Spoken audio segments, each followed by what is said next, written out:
안녕하세요. 크리스찬 독서실입니다. 오늘은 오두막 7번째 시간입니다. 챔피언들의 아침 식사.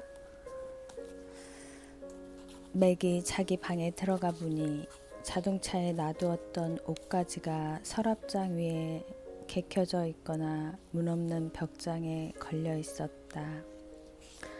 재미있게도 침대 옆 탁자에는 기드온 성경까지 놓여 있었다. 그는 바깥에 밤 공기가 실컷 들어오도록 창문을 활짝 열었다. 집에서라면 스멀스멀 기어다니는 벌레나 거미를 무서워하는 아내 때문에 엄두도 못 낼 일이었다. 그는 두툼한 오리털 이불 속에 어린애처럼 편안히 누워 성경 두어 구절을 읽었다.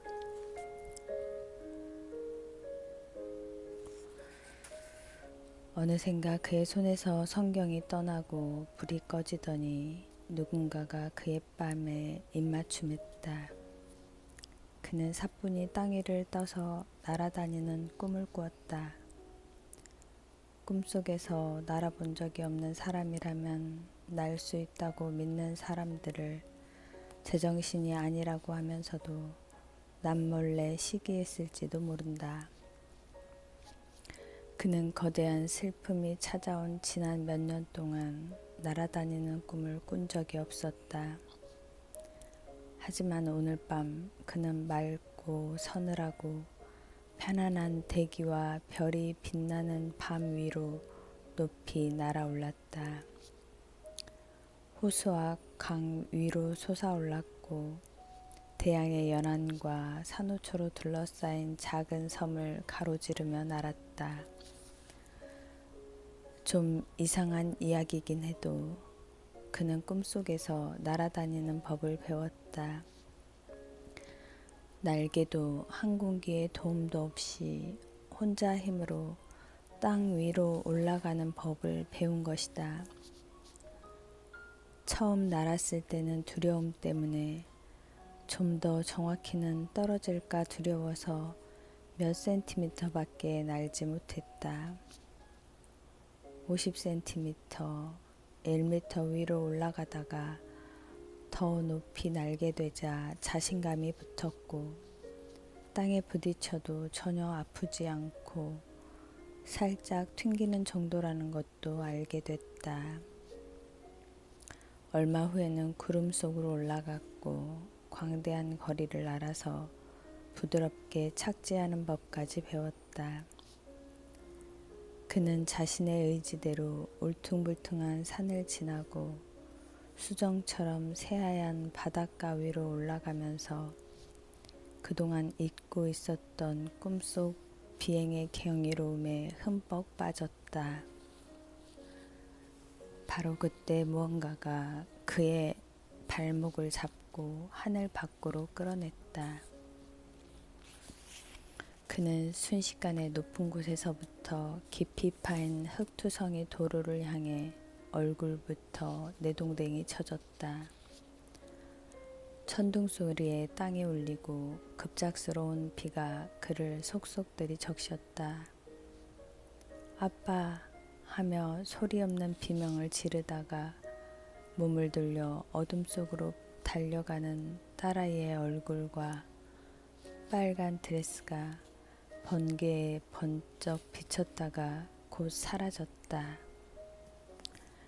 그는 진흙과 빗물에서 빠져나가려고 발버둥 쳤으나 더욱더 깊이 빨려 들어갈 뿐이었다. 그는 땅속으로 묻혀 들어가려는 순간 숨을 몰아쉬며 깨어났다. 가슴이 벌렁대고 악몽의 이미지가 머리를 맴돌았다. 그는 몇 분 후에야 꿈이었다는 것을 알았다. 의식에서는 악몽이 거쳤지만 흥분된 감정은 그대로 남아 있었다. 꿈은 거대한 슬픔을 자극했고 그는 오랜 세월 동안 자신을 삼켜온 절망과 다시 한번 사투를 벌이다가 간신히 침대에서 빠져나왔다. 그는 얼굴을 찡그리며 블라인드 틈새로 들어온 새벽의 어스름한 빛이 내려앉은 방 안을 둘러보았다. 낯선 느낌이 드는 것으로 보아 분명 그의 침실은 아니었다. 여기가 어디지? 맥, 생각해봐. 생각해. 마침내 기억이 떠올랐다. 그는 그 흥미로운 새 인물, 다들 하나님이라고 생각하는 이들과 함께 아직도 오두막에 머물러 있는 것이다. 사실일 리가 없잖아. 맥은 침대 아래로 발을 내린 채 침대 가장자리에 앉아 손으로 머리를 감싸며 중얼댔다. 전날 밤 일이 떠오르고 점점 미쳐가는 게 아닌가 하는 생각에 문득 두려워졌다. 그는 원래 스킨십을 즐기는 사람이 아니었는데 파파라는 사람은 그를 늘 긴장하게 만들었다. 사라유에 대해서는 도저히 이해할 수 없었다. 그 중에서는 가장 하나님 같지 않은 예수가 제일 마음에 들었다. 그는 무겁게 한숨을 내쉬었다. 하나님이 실제로 여기 계시다면 왜 그의 악몽을 거둬가지 않으셨을까? 그는 괜히 고민만 해봤자 소용이 없다고 여기고 화장실로 갔다. 샤워에 필요한 용품이 전부 갖춰져 있는 것을 보자 기분이 좋아졌다. 그는 천천히 시간을 들여 따뜻한 물에 몸을 씻고 면도를 한 다음 침실로 돌아가서 옷을 갈아입었다. 매혹적이고 강한 커피 향이 올라오는 곳을 따라 시선을 옮겼더니 문가의 작은 탁자 위에 뜨거운 김이 모락모락 오르는 커피잔이 놓여 있었다. 그는 커피를 한 모금 마시고 나서 블라인드를 열고 창문 너머 호수를 내다보았다. 전날 밤에는 그림자로만 힐끗 보았던 바로 그 호수였다. 호수는 유리알처럼 매끄럽고 완벽했다. 송어가 아침 먹잇감을 쫓아 튀어오를 때마다 작은 물결들이 원을 그리며 깊고 푸른 수면 위로 퍼져나가다가 천천히 더 넓은 수면을 향해 사라졌다. 호수의 직경은 1km가 채 못 되는 것 같았다. 이른 아침의 이슬은 태양의 사랑을 반사하는 다이아몬드 모양의 눈물이 되어 사방에서 반짝였다. 선착장에 일정한 간격으로 정박된 카누 세척이 그를 부르는 것 같았지만 맥은 어깨를 으쓱하며 무시했다. 카누는 더 이상 그에게 즐거움을 주지 못했다. 안 좋은 기억이 너무 많았다. 선착장을 보니 전날 밤이 생각났다. 우주를 만든 이와 함께 정말로 그것에 누워 있었던 것일까? 맥은 정신이 멍해져서 고개를 저었다.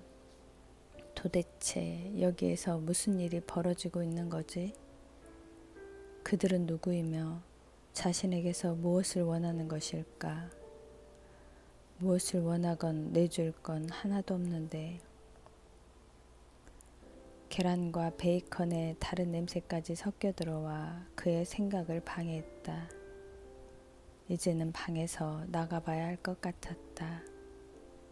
거실로 들어가자 귀에 익은 브루스 코번의 음악이 부엌 쪽에서 흘러나왔고 흑인 여성의 목소리가 높은 음정으로 꽤 근사하게 따라 부르는 소리가 들려왔다. 태양에 불지르는 사랑이여 나를 계속 타게 해줘요. 파파가 팬케이크와 감자튀김, 갖은 녹색 채소가 담긴 접시들을 두 손 가득 들고 왔다. 길게 흘러내리는 아프리카풍의 옷을 입고 알록달록한 머리띠를 두른 그녀에게서 반짝반짝 빛이 나는 것 같았다. 저 아이의 노래가 정말 좋아요.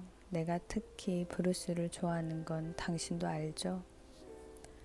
식탁에 막 앉은 맥을 바라보며 그녀가 말했다.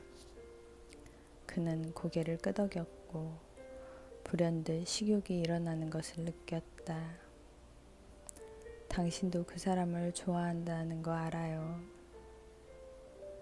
그녀가 말하자 맥이 미소를 지었다. 사실이었다. 코브는 지난 몇 년간 가족 모두에게 최고의 인기를 누리고 있었다. 무엇보다 그가 좋아했고 그 다음으론 아내가 좋아했다. 아이들도 정도의 차이는 있지만 다들 좋아하는 편이었다. 파파가 분주하게 뭔가 일을 하며 물었다. 어젯밤 꿈은 어땠어요? 꿈은 때때로 중요하죠. 창문을 열고 나쁜 공기를 내보내는 방법이 될 수 있으니까요. 맥은 그녀의 질문이 두려움을 향해 나 있는 문을 열어달라는 요청이라는 것을 알아차렸지만 아직은 파파와 함께 그 구멍 속으로 들어갈 준비가 되어 있지 않았다. 잘 잤어요. 감사합니다. 그는 이렇게만 대꾸하고 얼른 화제를 바꾸었다. 당신이 제일 좋아하는 사람인가요? 브루스 말이에요. 파파가 하던 일을 멈추고 그를 바라보았다. 맥켄지, 내가 제일 좋아하는 사람은 없어요. 그를 특히 좋아할 뿐이죠. 당신이 특히 좋아하는 사람들이 많아 보이는데요. 당신이 특히 좋아하지 않는 사람도 있나요? 그는 의욕이 가득한 시선으로 그녀를 바라보며 말했다. 파파는 지금까지 창조된 모든 존재의 목록을 머릿속으로 떠올려 보기라도 하는 듯 고개를 들고 눈동자를 굴렸다. 아니요, 아무도 못 찾겠는데요. 그것이 나의 존재 방식이라고 생각해요. 그가 흥미를 느끼며 물었다. 그중 누구에게라도 화를 낸 적이 있나요? 그럼요. 어느 부부라고 그렇지 않겠어요. 내 아이들이 만든 혼란, 또 그들이 처한 혼란에 대해 화낼 것이 많았죠. 그들의 선택 중에서 많은 것들이 마음에 들지 않았어요. 하지만 나에게 화란 또 다른 사랑의 표현이죠. 나는 나를 화나게 하는 사람이나 그렇지 않은 사람이나 똑같이 사랑한답니다. 하지만 맥이 잠시 말을 멈추었다가 다시 이었다. 당신의 분노는 어떤가요? 당신이 젖는 자인 척 하려면 훨씬 더 많이 화를 낼 필요가 있지 않나요? 지금 내가 그런가요? 내 생각은 그래요. 성경에서 당신은 언제나 여기저기 돌아다니며 사람들을 죽이지 않았나요? 뭔가 앞뒤가 맞지 않는 것 같은데요. 맥, 이런 상황이 당신을 얼마나 헷갈리게 하는지 이해하지만 여기서 그렇게 생각하는 사람은 당신뿐이에요. 나는 있는 그대로의 나이고 누구의 입맛에도 맞추려 하지 않아요. 당신은 자신이 하나님이라는 것을 나보고 믿으라고 하지만 난 단지 맥은 어떤 식으로 말을 끝내야 할지 몰라 그냥 입을 다물어 버렸다. 나는 당신에게 뭔가를 믿으라고는 하진 않겠어요. 당신이 만들어 놓은 개념에 끼워 맞추려는 대신 있는 그대로 받아들이는 것이 오늘 하루를 훨씬 즐겁게 만들 거라고만 말하겠어요. 당신이 하나님이라면 진노에 큰 대접을 쏟고 사람들을 유황불로 던지는 그 하나님과는 다른 분인가요? 맥의 마음속 깊은 곳에서 새삼 분노가 치밀었다. 자신이 자제력을 잃고 이런 질문을 했다는데 약간 후회가 되었으나 또다시 질문을 던졌다. 솔직히 말해서 당신을 실망시키는 자들을 벌 주는 게 즐겁지 않나요? 그의 질문에 파파는 식사 준비하던 것을 멈추고 맥을 향해 고개를 돌렸다. 그녀의 눈에 깊은 슬픔이 어려 있었다. 맥켄지, 당신이 생각하는 나와 실제 나는 같지 않아요. 사람들이 죄를 지었다고 해서 내가 벌 줄 필요는 없어요. 죄는 그 자체가 벌이기 때문에 안에서부터 당신을 집어삼키죠. 내 목적은 죄를 벌주는 것이 아니에요. 오히려 그걸 치유하는 것이 나의 기쁨이죠. 이해할 수 없어요. 그래요. 이해할 수 없겠죠. 파파는 미소를 지으며 말했지만 거기엔 슬픔이 배어 있었다. 다시 한번 말하지만 우리 이야기는 다 끝나지 않았어요. 그때 예수와 사라유가 대화에 정신이 팔린 채 웃으면서 뒷문으로 들어왔다. 예수는 전날과 거의 비슷하게 청바지에다 그의 증갈색 눈을 돋보이게 하는 단추가 달린 밝은 파란색의 셔츠를 입고 있었다.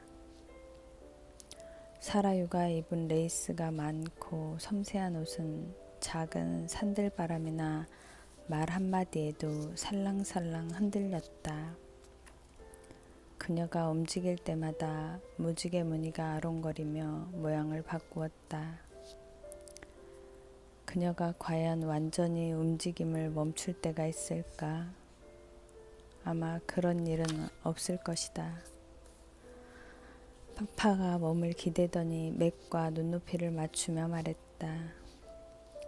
당신의 중요한 질문들에 대해 함께 생각해 보겠다고 약속할게요. 우선은 아침부터 먹기로 해요.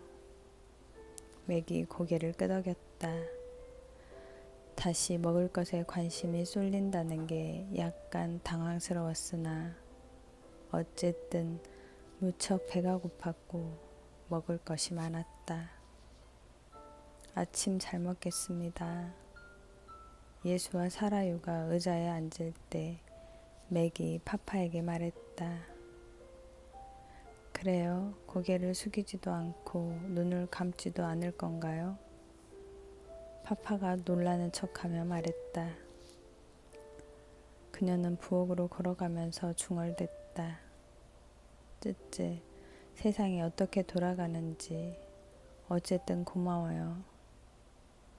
그녀가 어깨를 들썩이며 부엌으로 들어갔다가 잠시 후에 김이 모락모락 피어오르고 맛있는 냄새가 진동하는 그릇을 들고 들어왔다. 그들은 음식을 서로 나누어 주었다. 그리고 맥은 예수와 사라유의 대화에 파파가 동참하고 있는 모습을 마법에 걸린 듯이 지켜보았다. 대화는 사이가 틀어진 가족을 화해시키는 문제에 관한 것이었다. 그는 대화의 주제보다는 그들이 말하는 방식에 더욱 사로잡혔다. 그렇게 단순하고 아름답게 세 사람이 지내는 모습을 본 적이 없었다. 그들은 자신보다 다른 이들에 대해 더 잘 아는 것 같았다. 맥, 당신은 어떻게 생각해요? 예수가 그에게 손짓을 하며 묻자 만나는 녹색 채소를 먹고 있던 맥이 대답했다. 당신들이 무슨 이야기를 하고 있는지 전혀 모르는데요. 그래도 이야기하는 방식은 무척 마음에 들어요.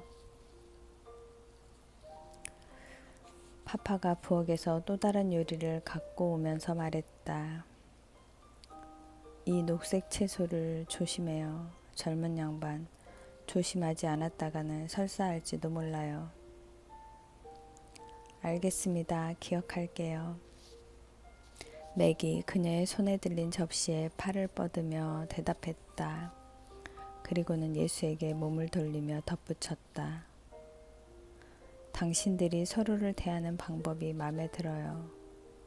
정녕 하나님이 그러리라고는 예상도 못했어요.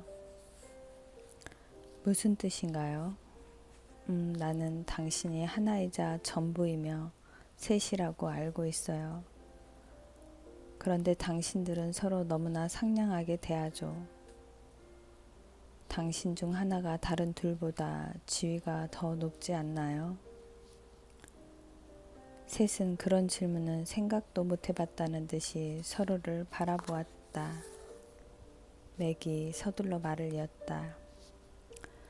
그동안 나는 하나님 아버지가 대장이고 예수는 명령을 따르는 자, 다시 말해서 복종하는 사람이라고 생각했어요. 성령은 그 위치가 정확히 어느 정도인지 잘 모르겠어요. 그녀는 맥은 적당한 표현을 쥐어짜내는 동안 되도록 사라유를 보지 않으려고 했다.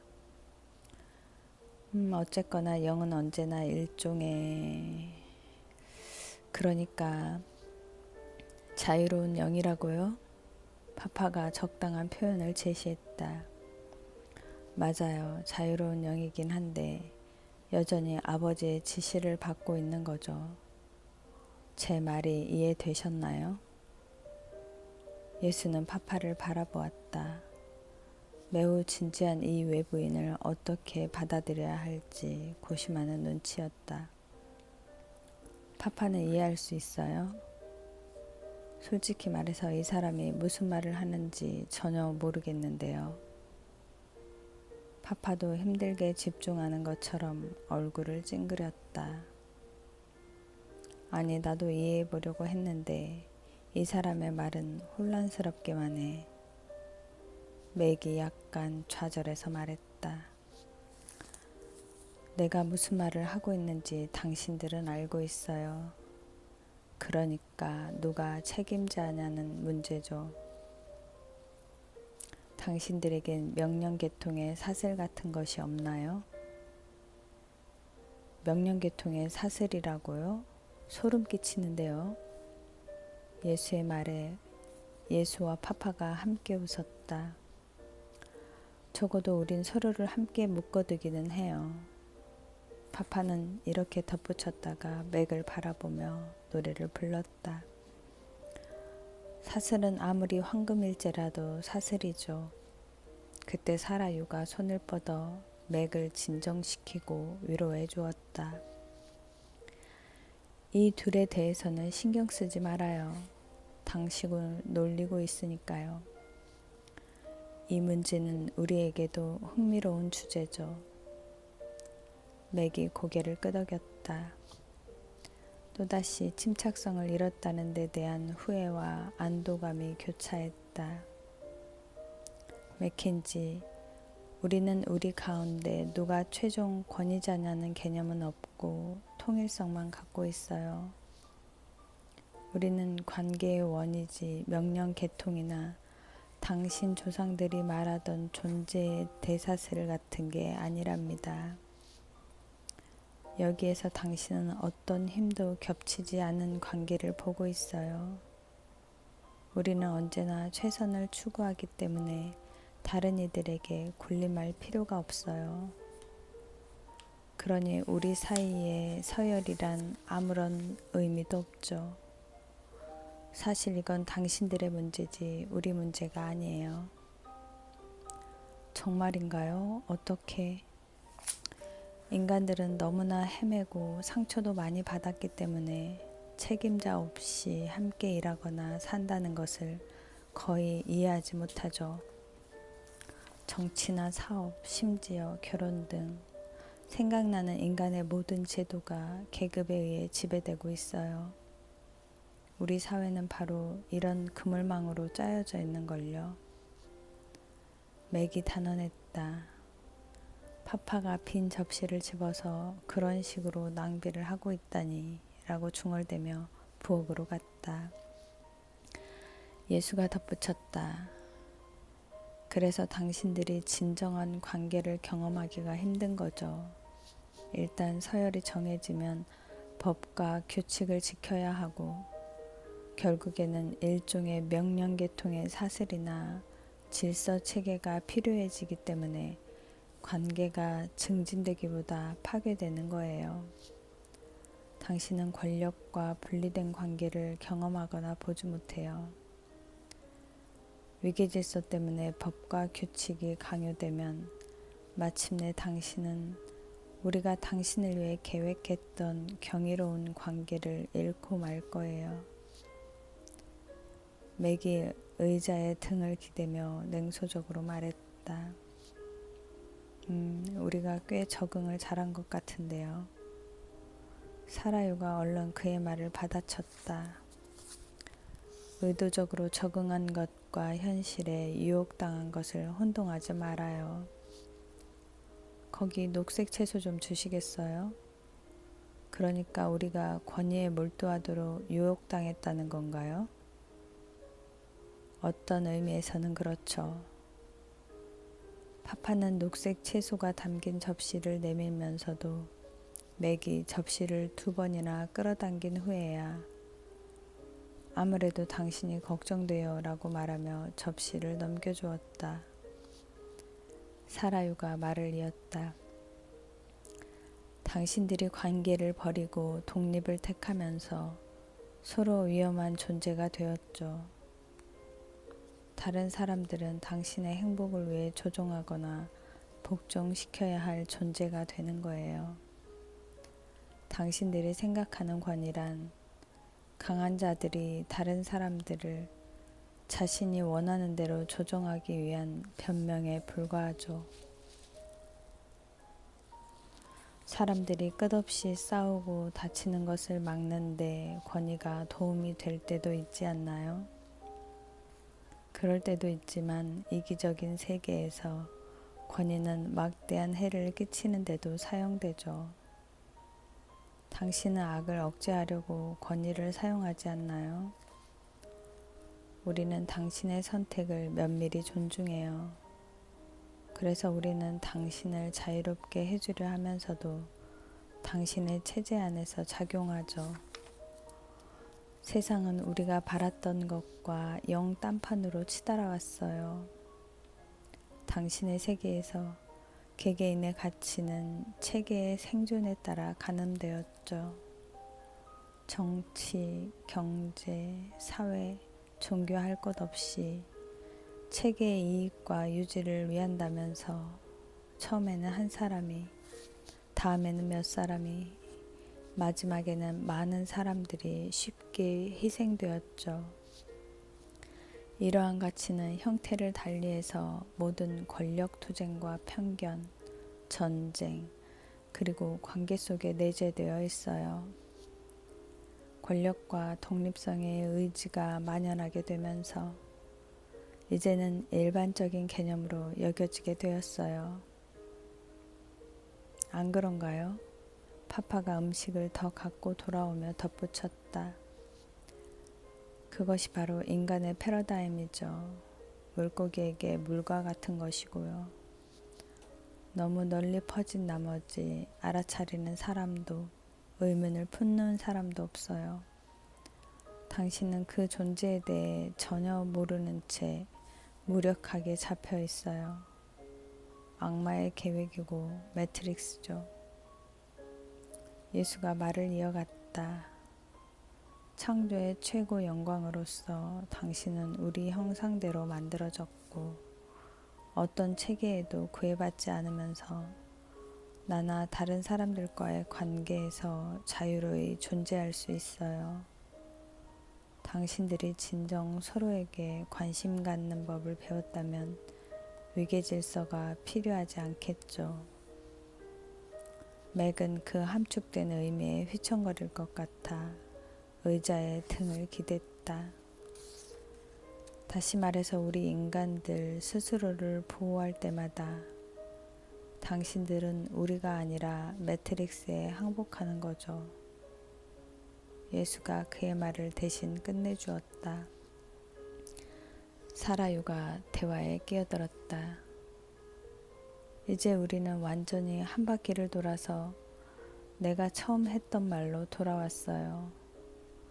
인간들은 너무 헤매고 상처도 많이 입은 나머지 위계질서 없이도 관계를 맺을 수 있다고는 깨닫지 못해요. 그래서 당신처럼 하나님과도 위계질서 안에서 관계를 맺어야 한다고 생각하는 거죠. 하지만 우리는 그렇지 않아요. 어떻게 바꿀 수 있죠? 사람들이 우리를 이용하려 할 텐데요. 대개는 그렇겠죠. 그러니까 다른 사람들 대신 우리와 함께 하자는 거예요. 바로 여기에서만 시작될 수 있어요. 우리는 당신을 이용하지 않아요. 파파의 집중된 목소리에 그는 더욱 정신을 모으고 경청했다. 맥, 우리 안에 있는 사랑과 즐거움과 자유와 빛을 당신과 나누고 싶어요. 우리는 당신 인간들을 우리와 얼굴을 맞대고 우리 사랑의 범위에 합류할 수 있도록 창조했어요. 당신은 이해하기 어렵겠지만 지금까지의 모든 일들은 정확히 이 목적에 따라 일어났죠. 선택이나 의지를 위반하지 않은 채로요. 이 세상의 모든 고통, 수천 명의 목숨을 앗아간 전쟁과 재난을 두고 어떻게 그런 말을 할 수 있죠? 맥의 목소리가 속삭이는 것처럼 조용해졌다. 정신 이상자가 어린 소녀를 죽일 때 가치란 대체 뭔가요? 그 문제, 그의 영혼을 태우고 괴롭혀온 바로 그 문제가 다시 찾아왔다. 당신이 그 일을 버리진 않았지만 멈추게 하지도 않았죠. 그의 비난에도 전혀 화가 나지 않은 듯 파파가 부드럽게 말했다. 맥켄지, 고통과 아픔을 근절하는 대신 받아들이는 데에는 수백만 가지의 이유가 있어요. 하지만 그 이유들 대부분은 오로지 각자의 이야기 안에서만 이해될 수 있죠. 나는 악이 아니에요. 당신들이야말로 관계 속에서 두려움과 고통, 권력, 권리를 쉽게 받아들이죠. 당신의 선택은 내 목적보다 강하지 못해요. 나는 당신의 모든 선택을 이용해서 궁극의 선을 이루고 가장 사랑스러운 결과를 얻겠어요. 사라유가 끼어들었다. 망가진 인간들은 겉보기에 좋아 보이는 것을 추구하지만 그런 것에선 만족도 자유도 얻을 수 없어요. 그들은 권력이나 권력이 제공하는 안정의 환각에 중독되어 있어요. 어떤 재난이 발생하면 자신들이 신뢰하던 힘이 거짓이었다는 것을 알게 되겠죠. 그들은 실망한 나머지 내게 마음을 열거나 아니면 대담하게 나에게서 독립하겠죠. 이 모든 것이 어떤 식으로 끝나는지, 그리고 우리가 한 인간의 의지를 거스르지 않고 무엇을 얻을 수 있는지, 그것을 당신이 볼 수만 있다면 이해할 거예요. 언젠가는 그러겠죠. 그렇다면 대가는 어떻게 하죠? 그 모든 고통과 괴로움은 너무 끔찍하고 불쾌해요. 그가 말을 멈추고 탁자를 내려다보았다. 당신이 어떤 대가를 지불해야 했는지 한번 봐요. 과연 그럴 가치가 있었나요? 그럼요. 셋 다 똑같이 즐겁게 대답했다. 어떻게 그런 말을 할 수 있는 거죠?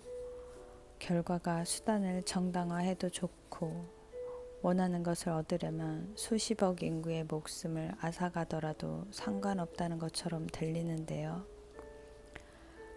다시 파파의 목소리가 들렸다. 부드럽고 자상한 목소리였다. 맥켄지, 아직 제대로 이해하지 못한 것 같군요. 당신은 작고 불완전한 실제의 그림의 기초에서 당신이 사는 이 세계를 이해하려 하고 있어요. 상처와 고통, 자기 중심, 권력으로 이루어진 작은 옹이구멍을 통해 퍼레이드를 엿보면서 자신은 혼자이고 보잘것없는 존재라고 생각하는 것과 같죠. 이 모든 것의 이면에는 강력한 거짓말이 숨어 있어요. 당신은 고통과 죽음을 궁극적인 악으로 여기고 있어요. 그리고 나를 궁극적인 배신자, 기껏해야 근본적으로 신뢰할 수 없는 존재라고 말하면서 내 행동을 심판하고 나를 단죄하고 있어요. 당신 인생의 근본적 결함은 나를 선하지 않다고 여기는 것이에요. 수단과 결과, 개인적인 삶의 모든 과정이 나의 선함에 덮여 있다는 것과 내가 선하다는 사실을 깨닫는다면 당신은 내가 하는 일 전부를 이해하지는 못하더라도 신뢰할 수 있겠죠. 당신은 그러질 못해요. 내가 못한다고요? 맥이 질문했다. 그것은 질문이 아니라 사실을 진술한 것이었다. 다른 이들도 아는 눈치였고 식탁은 조용해졌다. 사라유가 말했다. 맥켄지, 당신은 겸손을 행하지 못하는 것과 마찬가지로 신뢰를 만들어내지도 못해요. 둘 다 할 수 있거나 둘 다 못하거나 할 뿐이니까요. 신뢰는 사랑받는다고 느끼는 관계 속에서 맺어지는 열매죠. 내가 당신을 사랑한다는 것을 당신은 모르고 있기 때문에 나를 신뢰하지 못하는 거예요. 다시 침묵이 흐른 후에 맥이 파파를 올려다보며 말했다. 어떻게 바꿀 수 있는지 모르겠어요. 당신 혼자서는 할 수 없어요. 하지만 우리가 함께 그 변화가 일어나도록 하겠어요. 지금은 당신이 나와 같이 있어주기만 하면 돼요. 그러면서 우리 관계가 실행의 문제 혹은 당신이 나를 즐겁게 해주는 문제가 아니라는 것을 알아주길 바라요. 나는 골목대장도 내 멋대로 하겠다고 우기는 자기 중심적인 째째한 신도 아니죠. 나는 선하고 당신에게서 최선만을 바라요. 당신은 죄책감이나 비난, 강압이 아닌 오로지 사랑의 관계 속에서만 찾을 수 있어요. 나는 당신을 진심으로 사랑해요. 사라유가 식탁에서 일어나 맥을 정면으로 바라보았다. 맥켄지, 당신이 괜찮다면 내 정원 일을 도와주면 좋겠어요. 내일 축제 전에 오늘 해야 할 일이 있거든요. 거기 가서 관련된 이야기를 계속해요. 괜찮겠어요? 그럼요. 맥이 식탁에서 일어나며 말했다. 그러고는 몸을 돌리며 이렇게 덧붙였다. 한마디만 할게요. 이 모든 것을 정당화할 최종 결과가 무엇일지 도무지 상상이 되지 않아요. 파파가 자리에서 일어나 식탁을 빙 돌아와서 그를 껴안았다. 맥켄지, 우리는 정당화하지 않아요. 속죄해요. 맥은 젖먹던 힘까지 다해서 사라유를 따라 뒷문으로 나가 전나무 숲을 통과했다. 사라유와 같은 존재의 뒤에서 걷는다는 것은 햇빛을 쫓아가는 것과 다름없었다. 빛이 그녀를 뚫고 퍼져나가면서 동시에 여러 장소에서 그녀의 존재를 반사하는 것 같았다. 그녀의 본성은 공기와도 같아서 역동적인 명암과 그림자, 색조와 움직임으로 가득했다. 맥은 이런 생각이 들었다.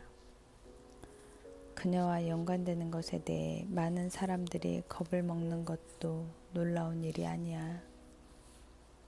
쉽게 예측될 수 있는 존재가 아닌 게 분명해. 그는 길을 따라 걷는 것에만 집중하기로 했다. 나무 숲을 돌자 1에이커를 밑도는 규모의 웅장한 정원과 과수원이 나타났다. 그는 특별한 근거도 없으면서 왠지 잘 조경된 질서정연한 영국식 정원을 보리라고 기대했었지만 눈앞에 나타난 광경은 전혀 딴판이었다. 무엇보다 그곳엔 색채의 대혼란이 펼쳐져 있었다. 맥은 보란듯이 확실성을 무시하고 있는 이 정원에서 뭐라도 질서를 찾아보려 했다. 그러나 마구 자라난 채소와 허브, 처음 보는 식물군들 사이로 군데군데 피어난 눈부신 꽃들은 혼란스럽고 놀라웠으며 믿을 수 없이 아름다울 뿐이었다. 위에서 내려다보면 차원 분열 도형이죠. 사라유가 즐거운 기색으로 어깨 너머로 말했다. 무슨 도형이라고요? 그가 얼빠진 사람처럼 물었다. 혼란스러운 풍경 그리고 색채와 그림자의 움직임을 이해하느라 제정신이 아니었던 것이다. 한 걸음을 옮길 때마다 방금 전에 봤다고 생각했던 모양이 변했고 어느 것과 그전과 같은 것이 없었다. 차원 분열 도형이요. 아무리 확대해봐도 반복된 패턴으로 이루어진 단순하고 질서정연한 도형이죠. 차원 분열 도형은 거의 무한대로 복잡해요. 내가 워낙 차원 분열 도형을 좋아해서 사방에 퍼뜨렸답니다. 내 눈에는 어수선해 보일 뿐인데요. 맥이 들락말락하게 중얼댔다. 사라유가 걸음을 멈추더니 영광스러운 표정으로 그를 향해 고개를 돌렸다. 맥 고마워요. 정말 좋은 칭찬이에요.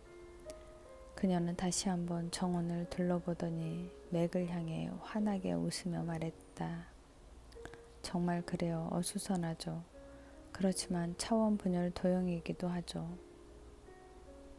사라유가 곧장 허브 앞으로 걸어가서 이파리 몇 개를 뽑더니 맥에게 고개를 돌리고 노래처럼 아름다운 목소리로 말했다. 이것 좀 봐요. 아침 식사 때 파파의 경고가 농담이 아니었다. 이것 좀 봐요. 아침 식사 때 파파의 경고가 농담이 아니었다고요. 이 녹색 허브를 씹으면 당신이 아까 과식했던 음식의 자연적인 이동에 역반응할 거예요. 무슨 말인지 알죠? 맥이 웃으면서 허브를 조심스럽게 씹기 시작했다. 아, 정말 맛이 좋은데요. 얼마 전부터 뱃속이 약간 부글거리기 시작한 데다가 이 녹색 황야에 발을 디딘 이후 정신이 어지러워진 것까지 더해져서 속이 말이 아니었다. 허브는 꽤 맛이 좋았고 처음 맡는 어떤 향에 박하향이 섞여 있었다. 요동치던 뱃속은 사라유와 함께 걷는 동안 점차 진정되었고 긴장됐던 마음도 차차 편해졌다. 말없이 사라유를 따라 열심히 정원을 돌아다니다 보니 맥은 어느새 여러 색채들의 정신이 팔리고 말았다. 짙은 빨간색, 주홍색, 귤색, 연두색, 백금색, 자홍색은 물론이고 셀 수 없을 만큼 다양한 색조를 지닌 초록색과 갈색이 만발해 있었다. 모든 색이 눈부실 정도로 혼란스러우면서 매혹적이었다. 사라유는 특정한 임무에만 열중하고 있는 것 같았다. 사라유라는 이름처럼 장난꾸러기 사람 마냥 떠다니는 그녀를 보고 있노라면 다음엔 어느 방향으로 불어갈지 전혀 알 수 없었다. 쇼핑몰에서 힘겹게 아내를 따라다니는 일이 떠오를 지경이었다. 사라유는 정원을 돌아다니면서 갖가지 꽃과 허브를 꺾어 맥에게 건네주었다. 진한 향기 덩어리의 꽃다발이 맥의 손안에서 점점 커져갔다. 꽃향기와 허브향이 뒤섞인 향기는 그로서는 처음 맡는 것이었고 그 풍부한 향을 맡으니 마치 그 꽃다발을 직접 먹은 것만 같았다. 그들은 다 만들어진 꽃다발을 작은 정원 가게의 문 안쪽에 내려놓았다. 잡초인 줄만 알았던 풀과 포도나무 등 야생 덤불에 깊이 묻혀 있던 터라 맥은 그런 가게가 있는지도 몰랐다. 이제 한 가지 임무는 끝냈고 하나가 더 남았어요. 사라유가 선언했다. 그녀는 맥에게 삽과 갈퀴, 낫, 장갑을 건네주더니 정원의 먼 끝으로 이어져 있는 나무가 무성한 길을 붕붕 떠가듯 내려갔다. 그녀는 전날 저녁에 맥을 매료시켰던 노래를 흥얼거리다가 가끔 걸음을 늦추고 식물이나 꽃을 매만지곤 했다. 그는 그녀가 준 연장을 들고 얌전하게 따라갔고 주변에 종종 정신이 팔리면서도 그녀를 시야에서 놓치지 않으려고 애썼다.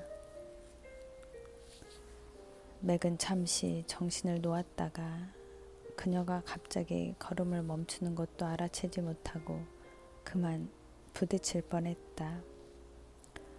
어떤 일인지 그녀의 차림새가 거친 느낌의 청바지와 작업용 셔츠로 바뀌어 있었고 거기다 장갑까지 끼고 있었다. 그들은 예전에 과수원이었을 어떤 곳에 서 있었다. 삼면이 복숭아 나무와 벚나무로 둘러싸인 너른 대지 한가운데로 자주색과 노란색의 꽃 덤불이 폭포수처럼 연이어 피어 있었다. 황홀할 정도로 아름다운 꽃밭을 가리키며 사라유가 말했다. 맥켄지, 이 지역을 말끔하게 치우려고 하는데 도와주면 좋겠어요. 내일 여기에 특별한 것을 심어야 해서 미리 준비해두고 싶거든요. 그녀가 그를 바라보며 큰 낫을 향해 손을 뻗었다. 농담이죠. 정말 아름다운 정원인데다 다른 것들과는 뚝 떨어져 있는데요. 사라유는 그가 항의하는 것도 알아채지 못한 것 같았다. 그녀는 더 이상 아무 설명도 하지 않고 예술적으로 배열되어 있던 꽃들을 자르기 시작했다. 그녀는 전혀 힘들이지 않고 말끔하게 일을 해나갔다.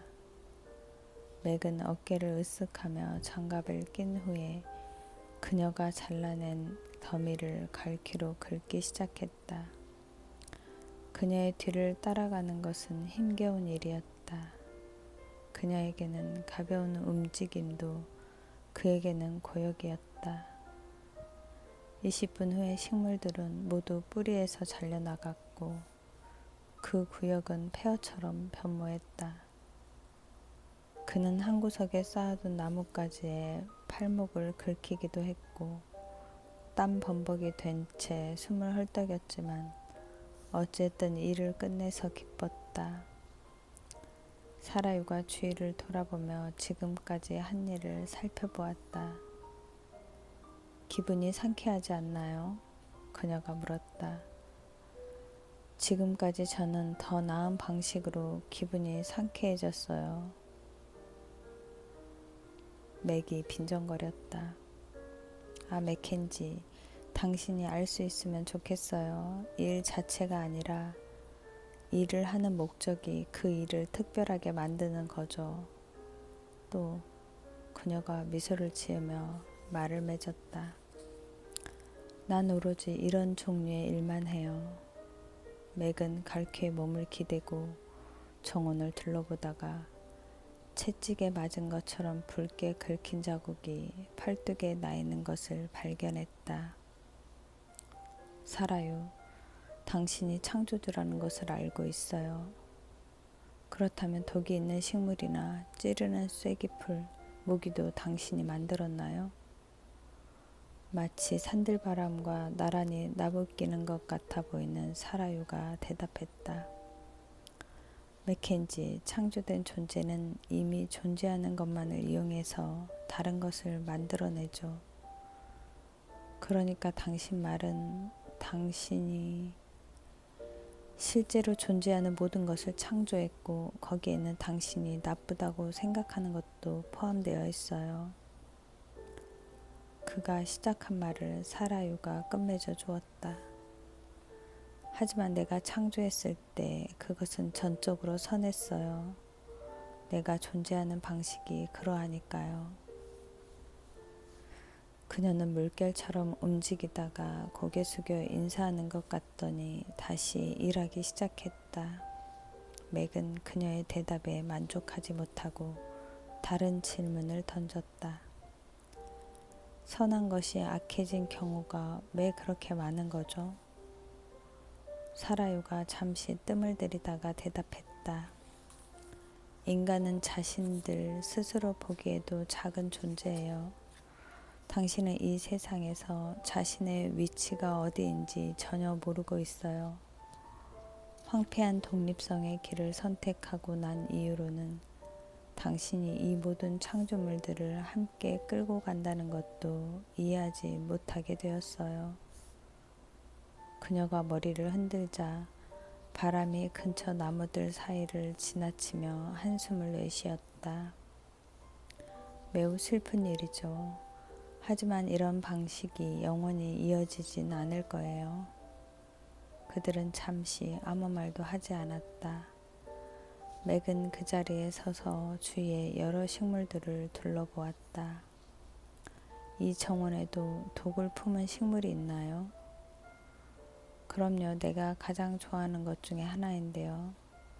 만지기만 해도 위험한 것도 있어요. 바로 이것처럼. 그녀가 옆에 있는 작은 나무에 손을 뻗어 이파리가 몇 개밖에 붙어있지 않은 죽은 가지 같은 것을 조금 잘라 맥에게 건넸다. 그 가지를 피하려고 맥이 두 손을 번쩍 들자 사라유가 크게 웃었다. 맥, 내가 옆에 있잖아요. 만져도 괜찮을 때가 있고 또 조심해야 할 때가 있어요. 이것이야말로 탐험의 신비이고 뜻밖의 경험이죠. 우리가 미리 숨겨두었던 것을 식별하고 발견하는 것. 당신들이 바로 과학이라 부르는 것이죠. 왜 숨겨둔 거죠? 아이들이 술래잡기를 왜 좋아할까요? 탐구하고 발견하고 창조하는 열정이 있는 사람 아무에게나 물어보세요. 감사합니다.